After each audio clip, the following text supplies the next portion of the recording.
नमस्कार, आप देख रहे हैं एक्सप्रेस न्यूज भारत और मैं हूं आपके साथ मानस। और वक्त हो गया है बड़ी खबर पर चर्चा करने का। खबर हाल फिलहाल में भी आई है क्योंकि 2:45 बजे एक बड़ी घटना पर फैसला सुना दिया गया है।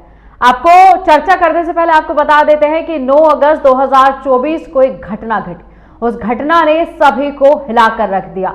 कई दिनों तक, कई महीनों तक लोगों के मन से, लोगों के दिमाग से वो चीजें, वो बातें, वो दृश्य निकलने का नाम नहीं ले रहा था जो 9 अगस्त 2024 की रात को घटा।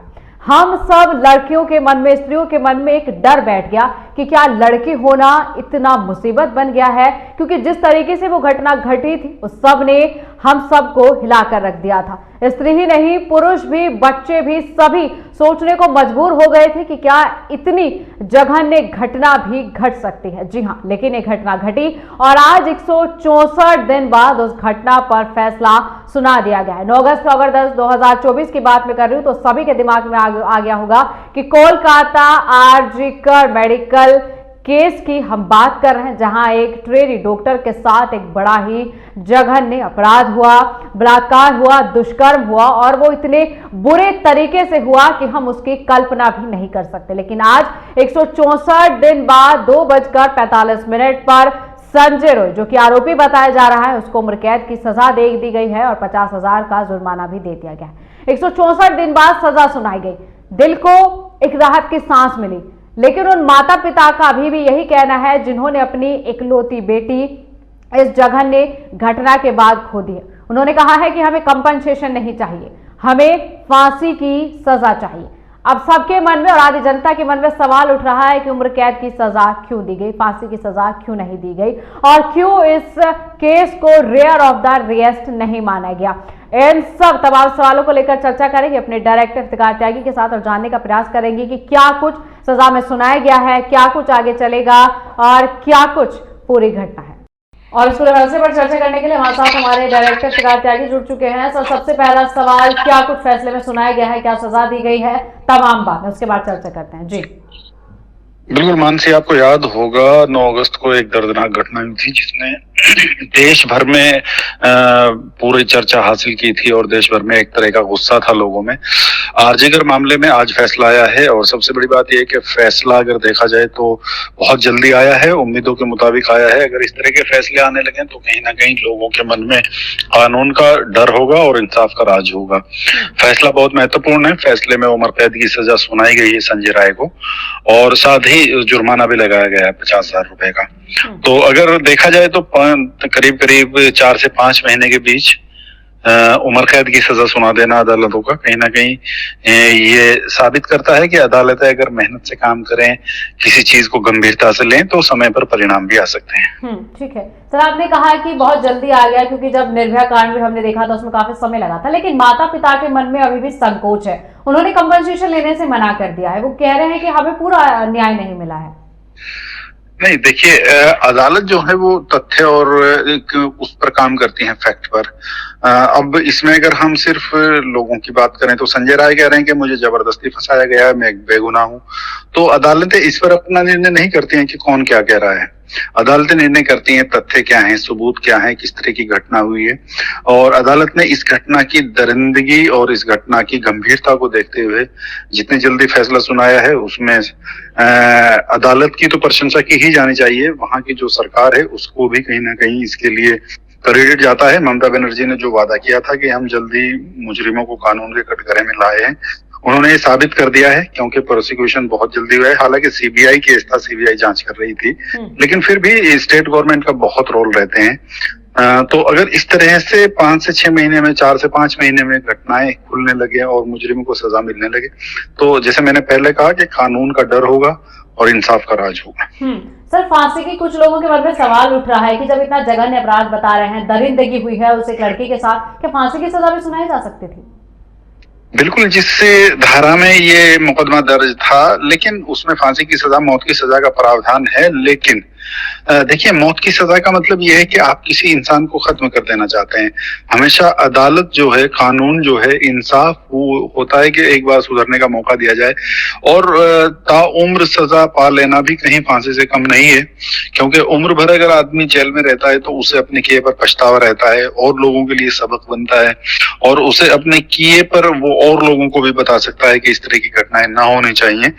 और रही बात इसकी कि अभी तो इसके ऊपर जो कोर्ट है उनमें अपील की जा सकती है, लेकिन मुझे लगता है कि फैसला बहुत दुरुस्त है और इस पर अमल होना चाहिए। ठीक है सर, लोग ये पूछ रहे हैं कि जब संजय रोय कह रहे हैं कि मुझे जबरदस्ती फंसाया जा रहा है, मात्र आप एक व्यक्ति को सजा दे रहे हैं, उन्होंने कहा कि साजिशकर्ता और भी हैं, तो उन मुद्दों तक अभी तक जो है जांच क्यों नहीं पहुंच पाई है?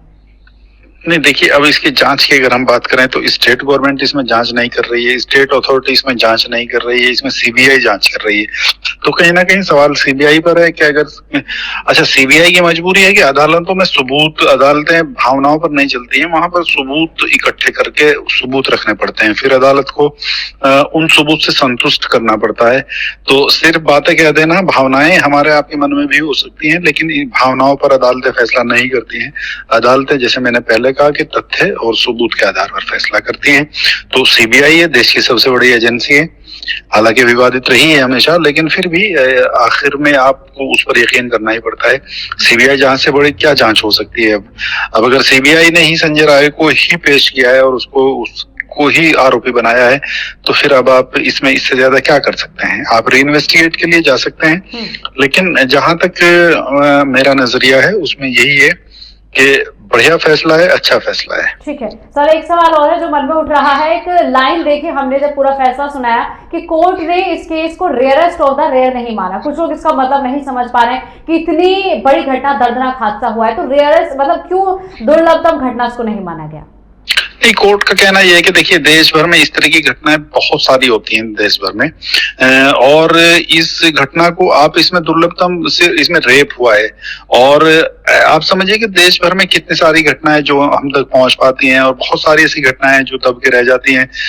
आप देखिए, नर्स हत्याकांड उसी वक्त उत्तराखंड में हुआ, बहुत बड़ा, और कई सारी इस तरह की घटनाएं जो हैं वो हुई हैं, और आमतौर से समाज में बड़ी बड़ी घटनाएं होती रहती हैं, इसलिए इसको रेयरेस्ट ऑफ रेयर नहीं माना गया है। ठीक है सर, आपने जैसे बताया कि सुधरने का आगे मौका देना चाहिए। अब कुछ लोग जो है, खासकर जो स्त्रियां हैं, वो सवाल कर रही, महिलाएं सवाल कर रहे हैं कि जो व्यक्ति इतना बड़ा अपराध कर सकता है, आपको लगता है उसको एक और सुधरने का मौका देना चाहिए, जिस तरीके से उनके वकील ने कोर्ट में बात रखी थी? जी नहीं, कानून देखिए, कानून जो है वो उसमें एक मौका, एक गुंजाइश हमेशा रहती है। एक गुंजाइश इसलिए हमेशा रहती है कि 99% जो है वो सजा दी गई है, लेकिन 1% गुंजाइश इसलिए छोड़ दी जाती है कि हो सकता है आदमी में सुधार हो जाए, और इंसान है, गलती हुई है तो सुधार की गुंजाइश हमेशा, मतलब अदालत का देखने का एक नजरिया होता है कि एक मौका सुधरने का दिया जाना चाहिए। और मान से आप इसको, उम्र कैद को भी आप फांसी से कम नहीं माने, उम्र कैद भी बहुत बड़ी सजा होती है। जिंदगी का एक बहुत लंबा टाइम जेल में जब गुजर जाता है तो आदमी के पास कुछ बचता नहीं है। इसलिए अदालत का अपना नजरिया है, और उन्होंने जो वहां, देखिए, हमने और आपने फैक्ट नहीं देखे हैं, अदालत ने एक एक फैक्ट को पढ़ा होगा, एक एक सबूत को देखा होगा, जांचा होगा, परखा होगा, तब जाके फैसला दिया है। इसलिए अदालत के फैसलों पर बहुत ज्यादा अदालत को अप्रिशिएट करना चाहिए, बहुत ज्यादा आलोचना मुझे लगता है इस फैसले में नहीं करनी चाहिए। 4 महीने के अंदर अगर इतना बड़ा फैसला आ जाता है तो मैं तो कहूंगा कि ये प्रशंसनीय फैसला है, और सभी केसेस में इस तरह की चीजें होनी चाहिए। अगर इस तरह की चीज होंगी तो अपराधियों के मन में डर होगा। ठीक है सर, आखिरी सवाल, जुलाई में 2024 में ही 3 नए कानून लागू हुए थे, जिनके तहत ये मुकदमा भी बीएनएस में दर्ज किया गया था। उसके बाद 164 दिनों में सुनवाई हो गई है। क्या कानून लागू होना कहीं एक बहुत अच्छी बात है, क्योंकि जैसा आपने कहा कि इतने कम समय में फैसला आ गया है? नहीं, देखिए, अब आप इसको ये भी कह सकते हैं कि नई न्याय संहिता में ये हुआ है, लेकिन नई न्याय संहिता का इसमें ज्यादा रोल नहीं है। इसमें ज्यादा रोल ये है कि एक पब्लिक प्रेशर था, पूरे देश भर में जो गुस्सा था, तो उसको देखते हुए अदालत ने इसमें तारीख, डे बाय डे तारीखें लगाई हैं, उन पर काम किया है। तो मुझे लगता है कि कहीं ना कहीं जो देश भर में गुस्सा था उसकी वजह से अदालतों ने जल्दी फैसला लिया है, और जल्दी ही फैसले अदालतों को लेने चाहिए। देश भर में आंदोलन का इंतजार नहीं करना चाहिए। ठीक है सर, बहुत शुक्रिया आपका हमारे साथ जुड़ने के लिए और जानकारी साझा करने के लिए।